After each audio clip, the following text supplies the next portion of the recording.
నమస్తే digital news కి స్వాగతం। నేను మీ తరుణి। ముందుగా వార్తల్లోని ముఖ్యాంశాలు।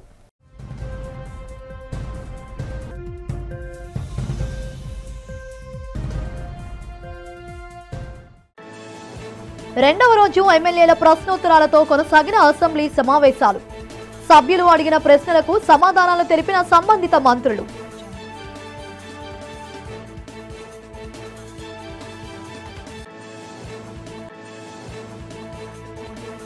అసెంబ్లీ సమావేశాలలో విశాఖ మెట్రో రైలు అవసరాన్ని సభ దృష్టికి తెచ్చిన Gajuwaka MLA Palla Srinivas metro rail ప్రాజెక్టుకు సంబంధించిన ప్రణాళికల ఏర్పాట్లపై వివరాలను సభ్యులకు తెలియజేసిన పురపాలక శాఖ మంత్రి నారాయణ। తన వార్డులో శ్మశాన వాటిక అభివృద్ధి పనులు చేపట్టాలని వినూత్న రీతిన శ్మశానంలో దీక్ష చేపట్టిన 22వ వార్డు జనసేన కార్పొరేటర్ పీతల మూర్తి యాదవ్ 2 ఏళ్లుగా ఈ అభివృద్ధి పనులపై అధికారులు అనుసరిస్తున్న తీరుపై ఆగ్రహం। విశాఖ పోలీసుల చేతులకు చిక్కిన మధ్యప్రదేశ్ దొంగల ముఠా సభ్యులు। మీడియా సమావేశంలో ముఠా పాల్పడిన వివిధ చోరీల వివరాలు వెల్లడించిన క్రైమ్ ఏడీసీపీ మోహన్ రావు। అసెంబ్లీ సమావేశాలకు వైఎస్ఆర్ కాంగ్రెస్ పార్టీకి చెందిన ఎమ్మెల్యేలు డుమ్మా కొట్టారు। ఈ సమావేశంలో కూటమి ఎమ్మెల్యేలు అడిగిన ప్రశ్నలకు మంత్రులు సమాధానమిచ్చారు। త్వరలోనే మెగా డిఎస్సీ చేపడతామని విద్యాశాఖ మంత్రి నారా లోకేష్ సభలో తెలిపారు। నిరుద్యోగులకు ఉపాధి అవకాశాలు కల్పించడమే తమ లక్ష్యమని స్పష్టం చేశారు। శాంతి భద్రతలు ప్రధానంగా మహిళల సంరక్షణకు ప్రత్యేక చర్యలు తీసుకుంటున్నట్లు హోంమంత్రి బంగలపూడి అనిత తెలిపారు। మహిళా సంరక్షణ కార్యదర్శులు విధి విధానాలను త్వరలోనే ఖరారు చేస్తామన్నారు। విశాఖలో పెరుగుతున్న ట్రాఫిక్ దృష్ట్యా మెట్రో ఏర్పాటు విషయాన్ని ఎమ్మెల్యేలు వెలగపూడి పీజీవీఆర్ఏ నాయుడు ప్రస్తావించారు। విశాఖలో మెట్రో ఏర్పాటుకు చర్యలు తీసుకుంటున్నట్లు మంత్రి పి నారాయణ సమాధానం చెప్పారు।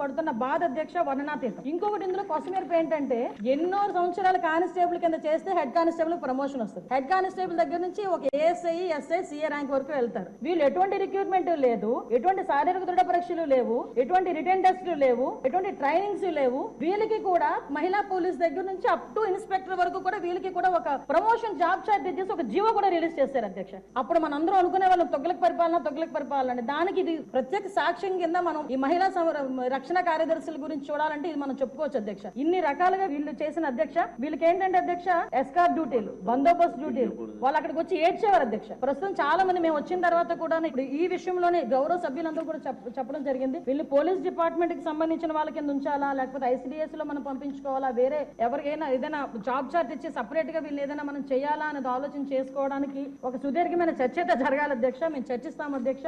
నా అప్పీల్ ఏంటంటే ఇక్కడ గౌరవ సభ్యులందరూ ఉన్నారు, గౌరవ సభ్యులందరూ కూడా ఈ విషయంలోనే మనందరికీ కూడా అవగాహన ఉంది। ఈ గౌరవ సభ్యులందరూ కూడా ఈ విషయంలో ఈ మహిళా కార్యదర్శుల విషయంలో మనం ఏం చేస్తే వాళ్ళ సేవలు వినియోగించుకునేటట్టుగా ఉంటుందో గౌరవ సభ్యులు ఎవరైనా లిఖిత పూర్వకంగా మాకు సూచనలు సలహాలు ఇచ్చినా దాన్ని బేస్ చేసుకుని అదే విధంగా మనం డిపార్ట్మెంట్ వాళ్ళతో కూడా చర్చించి దీని మీద నిర్ణయం తీసుకుని యాజ్ ఎర్లీ యాజ్ పాసిబుల్ మహిళా సంరక్షణ కార్యదర్శులకి ఒక జాబ్ చార్ట్ ఇస్తామని చెప్పి మీ ద్వారా సభకు తెలియజేస్తాం।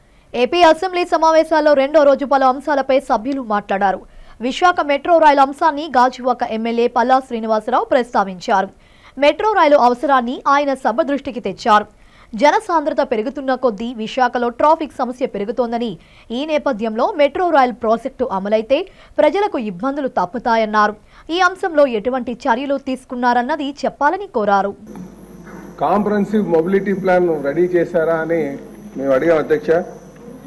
అలాగే ఈ ప్రపోజల్ ఏదైనా సరే సెంట్రల్ గవర్నమెంట్కి ఈ Visakhapatnam metro region development plan మనం పంపించామా అని అడిగినటువంటి ప్రశ్న అధ్యక్ష। అలాగే ఈ ప్రాజెక్టు ఎంత టైం తీసుకుంటారు, ఎప్పుడు పూర్తి చేస్తారని దాని మీద అధ్యక్ష ఈ విశాఖపట్నం మెట్రో రైల్ ప్రాజెక్టు చాలా అవసరమైనటువంటి ప్రాజెక్ట్ అధ్యక్ష విశాఖపట్నానికి। ఎందుకంటే విశాఖపట్నం ఒక చిన్న పోర్ట్ సిటీగా, తర్వాత విశాఖపట్నం మున్సిపాలిటీగా, తర్వాత విశాఖపట్నం మున్సిపల్ అర్బన్ డెవలప్మెంట్ అథారిటీగా, తర్వాత ఇప్పుడు విశాఖపట్నం మెట్రో రీజియన్ డెవలప్మెంట్ అథారిటీగా రూపాంతరం చెందింది అధ్యక్ష। దీనికి ప్రధానమైన కారణం పాపులేషన్ అధ్యక్ష, జనాభా పెరుగుదల। ఏ నాయకుడికైనా సరే పెరిగినటువంటి జనాభాకి అనుగుణంగా ఆలోచన చేయాల్సినటువంటి అవసరం ఉంది అధ్యక్ష। ఇప్పుడు మన విశాఖపట్నానికి సుమారు 22 లక్షలు 23 లక్షల జనాభా అయ్యారు అధ్యక్ష. గతంలో మేము ఒక ప్రాంతం నుంచి ఇంకో ప్రాంతానికి వెళ్లాల్సిన అవసరం వచ్చినప్పుడు ఒక 30 నిమిషాలు సమయం పట్టిందంటే ఇప్పుడు అది గంటన్నర పడుతుంది అధ్యక్ష, పాపులేషన్ పెరిగిపోయిన వల్ల. విశాఖపట్నం మెట్రో రైల్ ప్రాజెక్టుకు సంబంధించి సమగ్ర రవాణా ప్రణాళిక సిద్ధం చేసినట్లు పురపాలక మరియు పట్టణాభివృద్ధి శాఖ మంత్రి పొంగూరు నారాయణ స్పష్టం చేశారు. ఈ ప్రణాళికను ఇప్పటికే కేంద్ర ప్రభుత్వానికి పంపించామన్నారు. కేంద్రం నుంచి అనుమతి రాగానే ప్రాజెక్టుపై ముందుకెళ్తామన్నారు. అసెంబ్లీలో ప్రశ్నోత్తరాల సమయంలో విశాఖపట్నంకు చెందిన TDP MLA Palla Srinivasarao, PGVR Naidu, Velagapudi Ramakrishnababu అడిగిన ప్రశ్నలకు మంత్రి సమాధానమిచ్చారు. 2014 విభజన చట్టంలోని 13వ షెడ్యూల్ ఐటమ్ 12 ప్రకారం విజయవాడ విశాఖకు మెట్రో రైల్పై ఫిజిబిలిటీ రిపోర్ట్ ఇవ్వాలని పొందుపరిచారు. దీని ప్రకారం 2014లో డిపిఆర్ సిద్ధం చేయాలని ఢిల్లీ మెట్రో రైల్ కార్పొరేషన్కు నాటి టీడీపీ ప్రభుత్వం బాధ్యతలు అప్పగించిందన్నారు. పీపీపీ మోడల్లో బొమ్మని యాక్చువల్గా మనకు చెప్పడం జరిగింది. అయితే 2017లో government of India new metro పాలసీని తీసుకొచ్చింది అధ్యక్ష. దాని ప్రకారం మళ్ళీ అప్లై చేయమని యాక్చువల్గా ఆ రోజు మనకు చెప్పడం జరిగింది. అయితే ఈ ప్రభుత్వం వచ్చిన తర్వాత ఎన్డీఏ ప్రభుత్వం 11/8/2024లో 2 ఫేజుల్లో ఈ యొక్క ప్రాజెక్టు కంప్లీట్ చేస్తామని, ఫేజ్ 1 46.23 కిలోమీటర్లు, ఫేజ్ 2 30.67 కిలోమీటర్లు, అది కూడా కలకటా మోడల్లో. కలకటాలో 100% యాక్చువల్గా గవర్నమెంట్ ఆఫ్ ఇండియా రైల్వే వాళ్ళు ఆ ప్రాజెక్ట్ టేకప్ చేశారు. ఆ మోడల్లో చేస్తారు నిర్ణయించడం. దానికి సంబంధించి నేను పోయి యాక్చువల్ కన్సర్న్ మంత్రి గారికి యాక్చువల్ రిప్రజెంటేషన్ ఇవ్వడం జరిగింది. ముఖ్యమంత్రి గారు కూడా ఒక 15 రోజుల క్రితం ప్రైమ్ మినిస్టర్ గారికి లెటర్ రాశారు అధ్యక్ష. ఇందులో ఫేజ్ 1లో కారిడార్ 1 స్టీల్ ప్లాంట్ నుంచి కొమ్మాడి వరకు 34.4 కిలోమీటర్లు, 29 స్టేషన్స్. కారిడార్ 2 గురుద్వారం నుంచి ఓల్డ్ పోస్ట్ ఆఫీస్ వరకు 5.07 కిలోమీటర్లు, అది 6 స్టేషన్స్. కారిడార్ 3 తాడిచెర్లపాలెం నుంచి చిన్నవాల్టేరు వరకు 6.75 కిలోమీటర్స్, 7 స్టేషన్స్. మొత్తం వెలిసి 46.23 కిలోమీటర్లు, 42 స్టేషన్స్. 11,495 కోట్లతో యాక్చువల్గా ఇది ఎస్టిమేషన్ చేపట్టింది అధ్యక్ష. అయితే ఫేజ్ 2 కొమ్మాడి నుంచి భోగాపురం ఎయిర్పోర్ట్ వరకు 30.67 కిలోమీటర్లు, 12 స్టేషన్స్. మొత్తం కలిస్తే 76.9 కిలోమీటర్లు. అయితే ఫస్ట్ ఫేజ్ యాక్చువల్గా చేసి తర్వాత సెకండ్ ఫేజ్ పోతామని, ఎందుకంటే ఇండియాలో ఎక్కడ చేసినా వాళ్ళు ఫేజ్ 1 ఫేజ్ 2 లెక్కన చేశారు. అవన్నీ కూడా స్టడీ చేశాము. దాని మీద ఫేజ్ 1 యాక్చువల్గా శాంక్షన్ చేయమని కేంద్ర ప్రభుత్వాన్ని అడగడం జరిగింది అధ్యక్ష. శ్మశాన వాటిక అభివృద్ధి పనుల్లో జాప్యం జరగడం పట్ల 22వ వార్డు కార్పొరేటర్ పీతల మూర్తి నిరసన వ్యక్తం చేశారు. వార్డులోని శ్మశాన వాటికలో నిరసన దీక్ష చేపట్టి తన నిరసన తెలిపారు. ఈ సందర్భంగా పీతల మూర్తి మాట్లాడుతూ తక్షణమే శ్మశాన వాటికల్లో అభివృద్ధి పనులు చేపట్టాలని డిమాండ్ చేశారు. 2 ఏళ్లు గడుస్తున్నా అభివృద్ధి పనులు నత్తనడకన సాగడం పట్ల తీవ్ర ఆగ్రహం వ్యక్తం చేశారు. జీవీఎంసీ అధికారులు అనుసరిస్తున్న నిర్లక్ష్య వైఖరిపై చింపులు జరిగారు. తన ఎన్నికల ప్రచారంలో ప్రధానంగా శ్మశాన వాటికలో ఉన్న సమస్యలను పరిష్కరించి అభివృద్ధి చేస్తానని ప్రజలకు హామీ ఇచ్చారని చెప్పారు. అభివృద్ధి పనులకు నిధులు ఉన్నప్పటికీ కాంట్రాక్ట్ పనులు చేపట్టకుండా జాప్యం చేస్తున్నారని పీతల మూర్తి తెలిపారు. శ్మశాన వాటికి రక్షణ గోడ ఎక్కడ కూడా శ్మశాన వాటికి కబ్జా కాకుండా రక్షణ గోడ ఏదైతే కూలిపోయిందో ఆ రక్షణ గోడ వెంటనే తక్షణమే నిర్మించాలని చెప్పి దాని యొక్క ప్రతిపాదన పెట్టడం జరిగింది. 8,30,000 రూపాయలు రక్షణ గోడ కోసం 2021 డిసెంబర్లో జీవీఎంసీ ఏదైతే శాంక్షన్ చేసిందో అది ఇప్పటివరకు కూడా మొదలు పెట్టలేదు. 2021 డిసెంబర్ నేను గెలిచిన ఏడాదిలోనే ప్రతిపాదన ఏదైతే ఆమోదించబడిందో దానికి తోడు శ్మశాన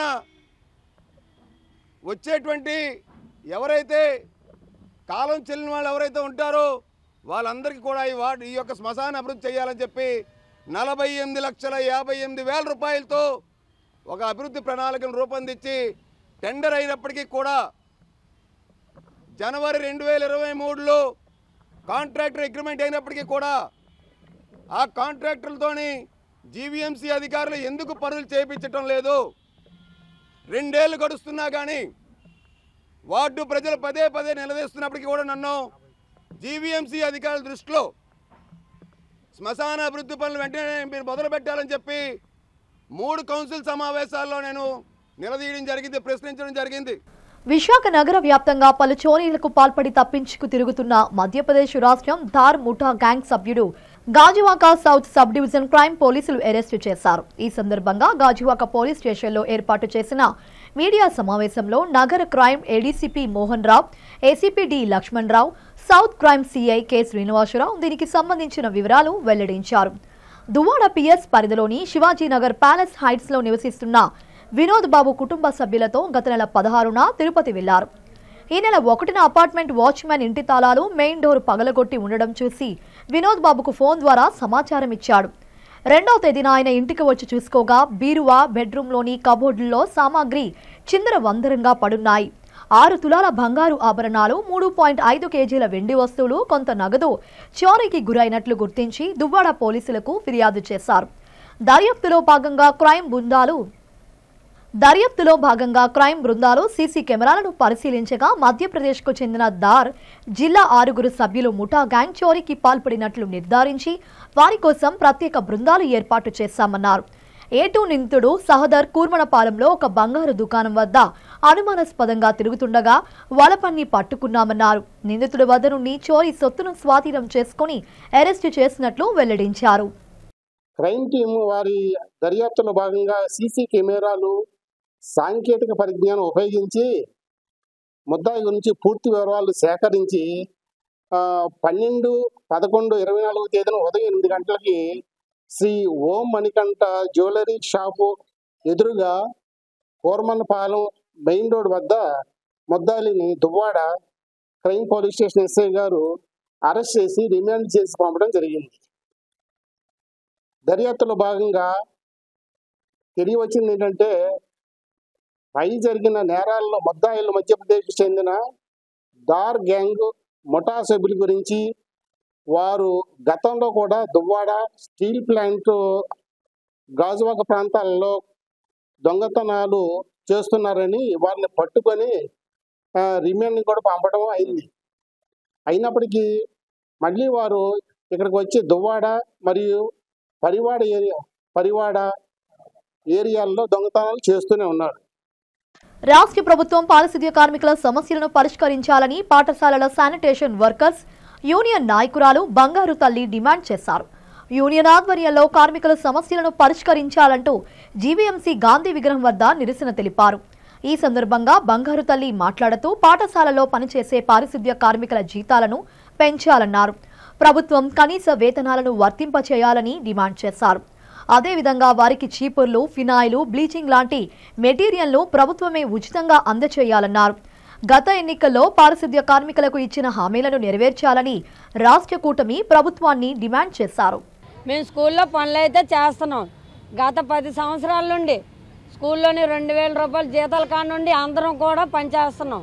పిల్లల కింద బాత్రూమ్లు వెళ్ళినా, వాంతులు చేసినా కడుగుతున్నాం. కానీ మాకు ఒక మాస్కులు కానీ, ఒక సీపుర్లు కానీ ఇవ్వట్లేదు. స్కూలు పడవలసిన వస్తువులు అంటే మామూలు బాత్రూములు కడగడం, మాపులు పెట్టడం, గార్డెన్లు తొండడం, మొక్కలు నీళ్ళేయడం, రోడ్లంతా కడగడం అన్నీ చేయిస్తున్నారు. కానీ సీపుర్లు, మాస్కులు అంటే ఇవ్వట్లేదు. ఇవ్వకపోయినా కూడా మేము భరించుకొని పని చేస్తున్నాం.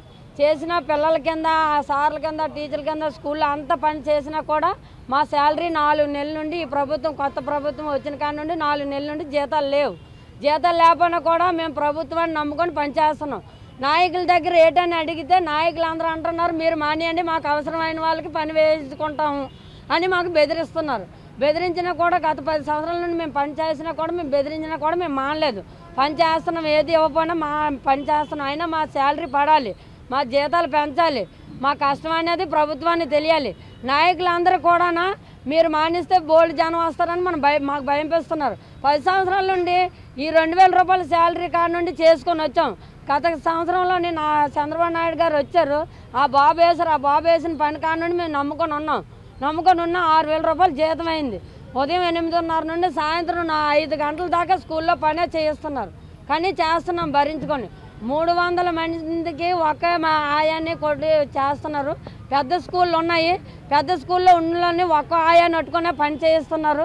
వేరే మనిషిని కూడా వెయ్యాలి, ఒక్కలం చేయలేకపోతున్నాం. గార్డెన్లు, బాత్రూమ్లు, ఒక్కొక్క స్కూల్కి 10 బాత్రూమ్లు, 8 బాత్రూమ్లు, 6 బాత్రూమ్లు ఉంటున్నాయి.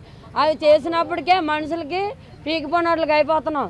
తిండి తిప్పలు లేకుండా ఆ పని చేసుకొని ఉన్నా కూడా మా శాలరీ ఇవ్వట్లేదు. మంచి నవ సమాజం నిర్మించేందుకు ప్రతి ఒక్కరూ ముందుకు రావాలని సంఘమిత్ర సోషల్ సర్వీసెస్ ప్రతినిధి సూరిబాబు కోరారు.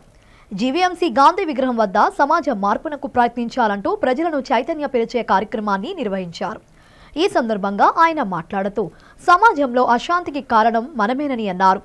మానవ మృగాలు విచ్చలవిడిగా పెరిగిపోతున్నాయని ఆవేదన వ్యక్తం చేశారు. తల్లిదండ్రులు విధిగా తమ పిల్లల పెంపకం పట్ల ప్రత్యేక శ్రద్ధ తీసుకోవాలని కోరారు. ఎవరైనా క్షమించరాని తప్పు చేస్తే నెల రోజుల్లోగా కఠిన శిక్షలు పడేలాగా చూడాల్సిన బాధ్యత ప్రభుత్వాలపై ఉందన్నారు. ఎంత పెద్ద తప్పు చేసినా తప్పించుకోవచ్చులే, మాకేం కాదంటూ ఉన్నారని చెప్పారు. దీనివల్ల సమాజంలో రోజురోజుకు నేరాలు పెరిగిపోతున్నాయని సూరిబాబు తెలిపారు. ఈ పరిస్థితుల్లో సమాజంలో మంచి మార్పులు తీసుకొచ్చేందుకు అందరూ సమిష్టిగా కృషి చేయాలని కోరారు. బ్రహ్మకుమారి మాట్లాడుతూ ప్రతి ఒక్కరూ ఆధ్యాత్మిక చింతన, కట్టుబాట్లు, క్రమశిక్షణతో జీవించాలన్నారు.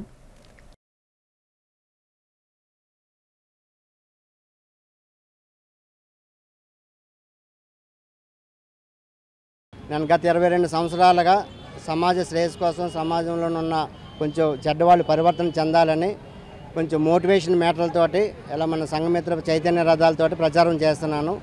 అందులో భాగంగా ఇప్పుడు ఇదేంటంటే సమాజ శ్రేయస్సు కోసం 11 ఉద్యమాలు మొదలుపెట్టానండి. ఈ ఉద్యమాలు ప్రతి నెల ఒక్కొక్కటి అవుతుంది. ఈ ఫస్ట్ ఉద్యమం ఏంటంటే ఇంకుడు గుంతల గురించి పెట్టాము. ఆ ఇంకుడు గుంతలు ఏంటంటే భూగర్భజలాలు పెరగడానికి. ఇప్పుడు రెండో ఉద్యమం ఏమంచి మన గాంధీ బొమ్మ, విశాఖపట్నం గాంధీ బొమ్మ విగ్రహం పెట్టాము. అది దీని తాలూకా సారాంశం ఏంటంటే మానవ మృగాలకి పరివర్తన ఉద్యమం అనేది. ఈ మానవ మృగాలు చంపేస్తే దానివల్ల ఉపయోగం ఏముంది? అది వాళ్ళలోని పరివర్తన చేస్తే వాళ్ళు సమాజాన్ని కూడా ఉపయోగించవచ్చు. వాళ్ళ శిక్షించడం వల్ల ఏంటంటే మిగతా వాళ్ళు కూడా మారుతారని చెప్పేసి మా ఉద్దేశంతో పెట్టాము. ఈ మానవ మృగాలు తయారవడానికి 5 మెయిన్ కారణం అండి. వాళ్ళ తల్లిదండ్రులు ఫస్ట్ వాళ్ళు, రెండో వాళ్ళు ఏంచి ఉపాధ్యాయులు, మూడోది ఏంచి చుట్టూ ఉన్న సమాజం, నాలుగోది ఏమంచి అశ్లీలత, 5 మద్యం అండి. ఈ 5 తోటి ఉంటేనే వాడు పరిపూర్ణమైన మానవ మృగంగా తయారవుతాడు. ఆ మానవ మృగాన్ని అరికట్టాలన్నట్టయితే ఈ 5 మార్పు రావాలి. గత 2 నెలల నుంచి 11 ఉద్యమాలని అందరికీ కూడా తెలియచేసి ప్రజానీకంలో ముందు అవగాహన తీసుకురావాలి. ఈరోజు చట్టం, న్యాయం, ధర్మం ఎన్ని ఉన్నా సరే ప్రజలు చేతిలో తీసేసుకుంటున్నారు చట్టాన్ని. కాబట్టి చట్టవిరుద్ధమైనటువంటి పనులు జరగడం వల్ల ఈరోజు మానవ సమాజం అంతా కూడా ఒక వికృత రూపాన్ని దాల్చింది. ఒక బాలుడు నేరస్తుడిగా బాల్యంలోనే ఏమీ తెలియని స్థితిలో నేరాలు చేస్తున్నాడు, ఘోరాలు చేస్తున్నాడు. దానికి తల్లిదండ్రులకు కారణం అవ్వచ్చు, సమాజం కారణం కావచ్చు, వాడి మానసిక పరిస్థితి కూడా. ఈరోజు ఎంచుకున్నటువంటి 3వ రోజు ఎంచుకున్నటువంటి ఈ ఉద్యమంలో ఈరోజు లక్ష్యం ఏమిటంటే ఈరోజు సమాజం ఒక క్రిమినల్ని ఏ విధంగా మళ్ళీ క్రిమినల్గా తయారు చేస్తుంది అనేది మనకి తెలియచేయడం జరుగుతుంది. ఉపాధ్యాయుల మాట ఎలా ఉన్నా సరే సమాజం కూడా నాకెందుకులా అని ఈ ధోరణిలో పోతుంది. ఎవరు ఎలా పోతే నాకెందుకు, ఎవరి ఆడపిల్ల మానభంగం జరిగితే నాకెందుకు, ఇవన్నీ మనం పేపర్లలో చూస్తున్నాం. కానీ ఆ సమస్యలు మనవే అని మనవిగా పాటించడం లేదు. ప్రశాంత గాజువాక పట్టణంలో మహిళలపై దాడి, చిన్నారి అపహరణకు యత్నంతో ఆ కాలనీ వాసులు ఒక్కసారిగా ఉలిక్కిపడ్డారు. పట్టణ నడిబొడ్డున ఉన్న సీతారాం నగర్ నివాసం ఉంటున్న ఓ మహిళ వద్దకు గుర్తు తెలియని 2 మహిళలు వచ్చారు. అప్పటికే ఆమె చేతిలో 7 ఏళ్ల వయసున్న చిన్నారి ఉంది. సదరు వ్యక్తులు చిన్నారి తల్లిపై దాడికి యత్నించారు. ఒక మహిళ ఆమెతో ఘర్షణ పడుతుండగా మరో మహిళలు చిన్నారిని అపహరించడానికి యత్నించింది. దీంతో చిన్నారి తల్లి ప్రతిఘటించి కేకలు వేయడంతో 2 మహిళలు అక్కడి నుంచి స్కూటీపై పరారయ్యారు. ఈ ఘటనపై గాజువాక పోలీసులు అన్ని కోణాల్లో దర్యాప్తు చేస్తున్నారు.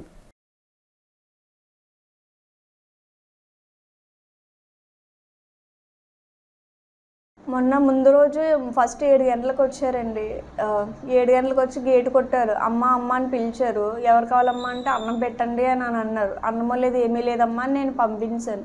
మళ్ళీ 10:30కు వచ్చి అప్పుడైతే సీరియస్కి వెళ్ళి అడిగారు, నువ్వు అన్నం పెడతావా పెట్టవే అని అన్నారు. నువ్వు మర్యాదగా అడుగుతున్నావా ఏంటి అలా అడుగుతున్నావు అని గసిరేశాను నేను. అప్పుడేమో నేను ఏమన్నానంటే ఎవరూ లేరమ్మా, అన్నమూ లేదు, ఏమీ లేదు, ఈ టైంలో ఏంటమ్మా అని అనేసరికి వెళ్ళిపోయింది. మళ్ళీ అదే టైంకి మళ్ళీ 10 గంటలకు వచ్చారు మళ్ళీ నైట్. మళ్ళీ గేట్ అప్పుడైతే చాలా గట్టిగా కొట్టారు. నేను ఇంక భయపడిపోయి తలుపులు ఏమీ కూడా ఓపెన్ చేయలేదు. మళ్ళీ నేను ఏమైందంటే నిన్న మధ్యాహ్నం 2 గంటలకి 2 గంటలకి వచ్చింది. గేట్ చాలా ఫాస్ట్ గట్టి కొట్టారు. అప్పుడు కూడా నువ్వు మళ్ళీ వచ్చావా, పోలీసులు ఫోన్ చేయమంటావా, మా పక్కింటి మామగారిని మా ఆయన గారిని పిలుస్తున్నాను అని అనేసరికి పరిగెట్టుకొని వెళ్ళిపోయారు. నిన్న 6 గంటలకు ఏమైందంటే మావి మెయిన్ గేట్లో తాళాలు ఎప్పుడు కంటిన్యూగా వేసే ఉంటాయి. బయట చిన్న గేట్ ఉంది. మా పక్కింటి మామగారు అమ్మ గేటు తీస్తుంది, అప్పటికి లోపలికి వచ్చారు మా పాప మీద అటాక్ చేయడానికని. కానీ మెయిన్ గేట్ తాళాలు వేయడం వల్ల లోపలికి రాయవే ఛాన్స్ లేదు. పక్కింటి మామగారు పిలిచారు, అమ్మ తలుపు తీస్తుంది వెయ్యండి అని అనేసరికి నేను వాష్రూమ్లో ఉన్నాను మా అమ్మ వస్తున్నాను బయటికి అని అంటే 5 నిమిషాల వరకు నేను బయటకు వెళ్ళలేదు. సరే రోడ్డు మీద అందరూ నడుస్తున్నారు కదా ఏం కాదని అనుకొని వెళ్ళేసరికి ఇలా వెళ్ళాను. ఇంకిద్దరు వచ్చారండి. ఒక ఆవిడ జిమ్ బాడీ, బ్లాక్గా ఉన్నారు, చాలా హైట్ ఎక్కువే, ఫుల్ బ్లాక్ డ్రెస్సు, స్కార్ఫ్ ఉంది, చిన్న ముక్కు బుడక, మెల్లోనేమో బ్లాక్ థ్రెడ్ పోమ్ టైప్ ఉంది, బ్యాంగిల్స్ కానీ ఏమీ లేదు, కంప్లీట్గా ఆయిల్ ఫేసు, ఇలా ముడి వేసుకొని ఉన్నారు ఇద్దరు కూడాను. ఒక ఆవిడేమో కుంకుమ కలర్ టాపు, బ్లాక్ లెగ్గిను, ఇద్దరు కూడా స్కార్ఫ్ సేమ్ కలర్ స్కార్ఫే వేసుకున్నారు. ఇద్దరు చేతిలో కూడా హ్యాండ్ బ్యాగులు ఉన్నాయి. స్కూటీ ఫ్రంట్ ఏమో పెద్ద వైట్ కలర్ గోన్ సంచి టైప్ పెద్ద మోట్ ఉంది. ఇంక ఇలా పైకి వచ్చి ఇద్దరు చేతిలో కూడా ఇలా క్లోజ్ చేస్తాం కదండి, ఆ బ్లేడ్లు ఉన్నాయి. ఆ బ్లేడ్లు పట్టుకొని ఇదిగోండి ఇక్కడ పేకని ఇలా కోయడానికి నా హ్యాండ్ కట్ చేశారు. తర్వాత నైటీ అంతా ఫ్రంట్ కట్ చేసేసారు, బ్యాక్ సైడ్ కూడా కట్ చేసి నన్ను ఇలా గట్టిగా ఇంకా విడిపించుకోలేంత టైంలో నన్ను గట్టి పట్టుకున్నారు. అమ్మో పాప కోసమే అనుకొని నేను ఆవిడకి సైక్ చేస్తున్నారు, పాప అక్కడ ఉంది నువ్వు వెళ్ళి తీసుకో అని అనేసరికి ఇంక నేను సన్నగా ఉన్న ఆవిడని వెనకైతే గట్టిగా డ్రెస్ పట్టుకున్నాను. ఆవిడ డ్రెస్ అయితే కూడా చిరిగిపోయింది. ఆవిడ హ్యాండ్ని ఇలా కొరికేసి నేను తోసేసి మామ అని పక్క వాళ్ళు పిల్లగానే ఇంకా వాళ్ళు నన్ను గోడకు దాప్ చేస్తే తోసి వెళ్ళిపోయారు. ఇద్దరు లేడీస్ అన్నమాట. రోజురోజుకి నిత్యావసర సరుకుల ధరలు పెరగడం పట్ల సిపిఎం నేత వి కృష్ణారావు తీవ్ర ఆందోళన వ్యక్తం చేశారు. ధరల నియంత్రణకు కేంద్ర రాష్ట్ర ప్రభుత్వాలు చర్యలు చేపట్టాలని డిమాండ్ చేస్తూ సిపిఎం మద్దిలిపాలెం జోన్ కమిటీ ఆధ్వర్యంలో పిఠాపురం కాలనీలోని సచివాలయం ఎదుట నిరసన జరిగింది. ఈ సందర్భంగా కృష్ణారావు మాట్లాడుతూ ప్రభుత్వాల వైఫల్యాల వలన ప్రజలపై అదనపు ఆర్థిక భారం పడుతుందని మండిపడ్డారు. ప్రభుత్వాలు చొరవ చూపి నిత్యావసర సరుకుల ధరల నియంత్రణకు చర్యలు చేపట్టాలన్నారు. బ్లాక్ మార్కెటింగ్ నిరోధించాలని డిమాండ్ చేశారు. ధరలను నియంత్రించి సామాన్యులకు అందుబాటులో తీసుకురాకపోతే ఆందోళన కార్యక్రమాలు తీవ్రతను చేస్తామని కృష్ణారావు ప్రభుత్వాలను హెచ్చరించారు. పెంచిన నిత్యావసర వస్తువుల ధరలు తగ్గించాలని, కరెంటు ఛార్జీలు రద్దు చేయాలని, పెంచిన కరెంటు ఛార్జీలు రద్దు చేయాలని ధర్నాలు చేస్తున్నాం. రేపు అన్ని ఎంఆర్ఓ ఆఫీసుల దగ్గర రాష్ట్ర వ్యాప్తంగా అన్ని జిల్లాల్లో కూడా ఈ పెంచిన ధరల మీద ధర్నాలు నిర్వహిస్తున్నాం. ఇది రాష్ట్ర వ్యాప్తంగా కాదు దేశవ్యాప్తంగా ఈ ప్రజాపౌర కార్యక్రమం నిర్వహిస్తున్నాం. ప్రధానంగా వచ్చిన 3 నెలల కాలంలోనే కూటమి ప్రభుత్వం ప్రజల మీద భారాలు మోపుతూ నిత్యావసర వస్తువుల ధరలు విపరీతంగా పెంచింది. ఉప్పు పప్పు బియ్యం ధరలు పెరిగాయి. ఒక నూనె ప్యాకెట్ మీద 50 రూపాయల వరకు ధర పెరిగింది. ఆ రకంగా పప్పు దినుసుల ధరలు అన్నీ పెరగడం వల్ల ప్రజల మీద భారాలు పెరిగాయి బాగాను. అందుకే మేము సిపిఎంగా పార్టీగా కోరేది ఏంటంటే ఏదైతే ధరలు పెరిగి బ్లాక్ మార్కెట్ని అరికట్టడం ఈ ప్రభుత్వం సాధ్యం చేయలేదు, ఆ బ్లాక్ మార్కెట్ని అరికట్టడం సాధ్యం కాలేదు. కాబట్టి నిత్యావసర వస్తువులు ప్రజలకి చౌక దుకాణాల ద్వారా కందిపప్పు, అలాగే నూనె, పంచదార, బియ్యం లాంటివి తక్కువ రేట్లకు ఇవ్వాలని, ఆ రకంగా బ్లాక్ మార్కెట్ని అరికట్టాలని, పెరిగిన ధరలు అరికట్టాలని చెప్పి సిపిఎం పార్టీగా మేము డిమాండ్ చేస్తున్నాం. కల్తీ నాసిరకం ఆహారం విక్రయాల నిరోధనకు రాష్ట్ర ప్రభుత్వం కఠిన చర్యలు తీసుకోవాలని జనజాగరణ సమితి రాష్ట్ర కన్వీనర్ వాసు డిమాండ్ చేశారు. హోటల్స్ లో జరుగుతున్న కల్తీ నాసిరకం ఆహారంపై అసెంబ్లీలో చర్చించాలని కోరుతూ తెలుగు తల్లి విగ్రహం వద్ద సమితి ఆధ్వర్యంలో నిరసన జరిగింది. ఈ సందర్భంగా వాసు మాట్లాడుతూ ఆహార పదార్థాల కల్తీ, నాసిరకం వలన ప్రజలు అనేక రోగాల బారిన పడుతున్నారని తెలిపారు.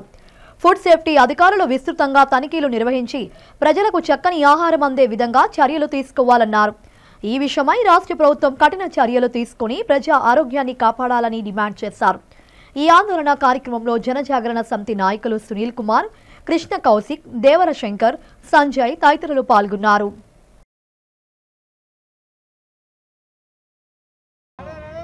వాసు జనజాగరణ సమితి రాష్ట్ర కన్వీనర్. కల్తీ ఆహారం అమ్మేవారు ఉగ్రవాదుల కంటే ప్రమాదకరం. రాష్ట్ర ప్రభుత్వం కల్తీ ఆహార సమస్యను ప్రధాన సమస్యగా గుర్తించి హోటల్స్లో కల్తీ ఆహారంపై అసెంబ్లీలో చర్చించాలని జనజాగరణ సమితి డిమాండ్ చేస్తుంది. కల్తీ ఆహారం తిని క్యాన్సర్ బారిన పడకుండా ప్రజలను రక్షించాలి. కల్తీ ఆహారంపై తూతూ మంత్రంగా తనిఖీలు చేసే ఫుడ్ సేఫ్టీ అధికారులను తక్షణమే తొలగించాలి. హోటల్స్లో కిచెను అదేవిధంగా డీ ఫ్రిడ్జ్లను పరిశీలించిన తర్వాతే రాష్ట్ర ప్రజలు హోటల్స్లో భోంచేయాలని జనజాగరణ సమితి డిమాండ్ చేస్తుంది.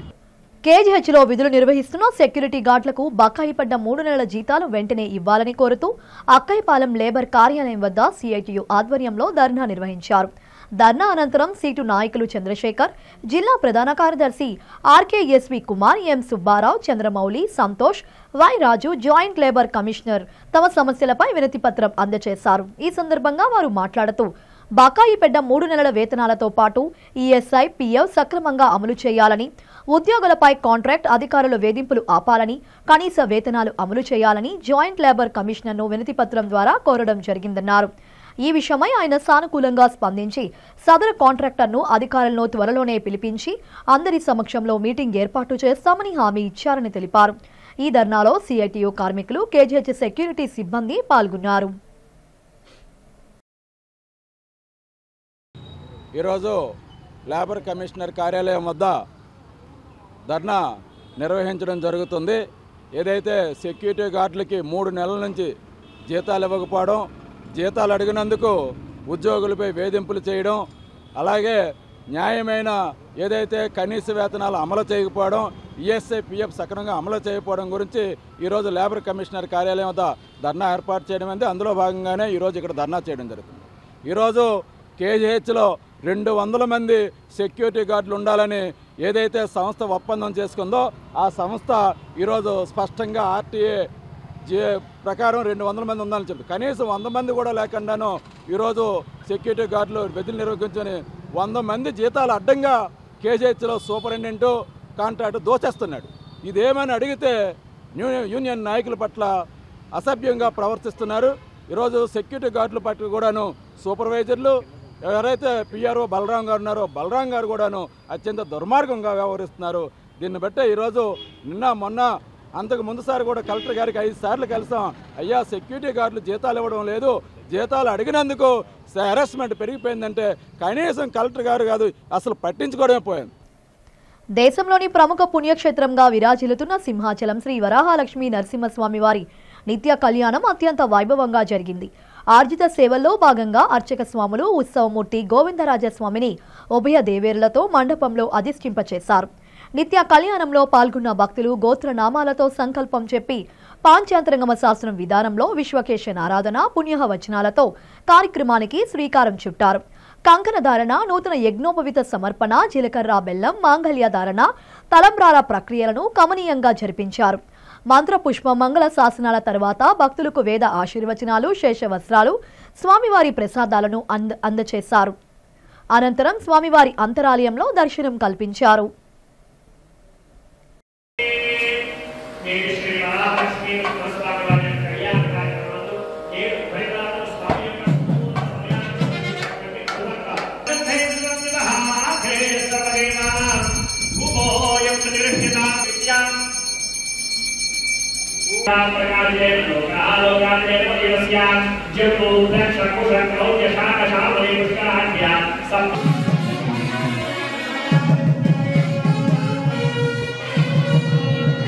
బులెటిన్ ముగించే ముందు హెడ్లైన్స్ మరోసారి.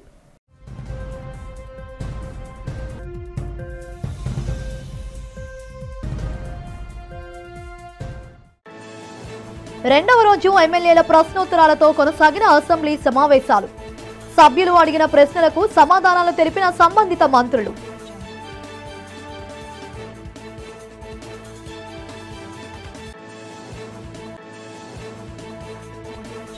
అసెంబ్లీ సమావేశాలలో విశాఖ మెట్రో రైలు అవసరాన్ని సభ దృష్టికి తెచ్చిన Gajuwaka MLA Palla Srinivas. Metro rail ప్రాజెక్టుకు సంబంధించిన ప్రణాళికల ఏర్పాట్లపై వివరాలను సభ్యులకు తెలియజేసిన పురపాలక శాఖ మంత్రి నారాయణ. తన వార్డులో శ్మశాన వాటిక అభివృద్ధి పనులు చేపట్టాలని వినూత్న రీతిన శ్మశానంలో దీక్ష చేపట్టిన 22వ వార్డు జనసేన కార్పొరేటర్ పీతల మూర్తి యాదవ్. 2 ఏళ్లుగా ఈ అభివృద్ధి పనులపై అధికారులు అనుసరిస్తున్న తీరుపై ఆగ్రహం. విశాఖ పోలీసుల చేతులకు చిక్కిన మధ్యప్రదేశ్ దొంగల ముఠా సభ్యులు. మీడియా సమావేశంలో ముఠా పాల్పడిన వివిధ చోరీల వివరాలు వెల్లడించిన క్రైమ్ ఏడీసీపీ మోహన్ రావు. ఇవి ఇప్పటి వరకు ఉన్న అప్డేట్స్. మరిన్ని అప్డేట్స్ కోసం చూస్తూనే ఉన్న డివి డిజిటల్ న్యూస్.